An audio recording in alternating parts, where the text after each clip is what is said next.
Welcome to Not Milk Never Milk. Subscribe if you're lactose intolerant. You start by getting both apps ready. Open the first app, then the second so they appear in Recents. Once done, tap Recents and locate the app card you want on top. You can also long press an app icon on the home screen to jump into split options. Make sure the apps support multi-window. Many video or banking apps restrict it.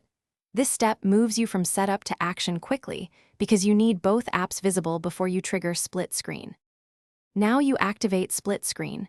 Tap the app icon at the top of its Recents card and select Open in split screen view. The app snaps to the upper pane. Next, tap a second app from Recents or the home screen to fill the lower pane.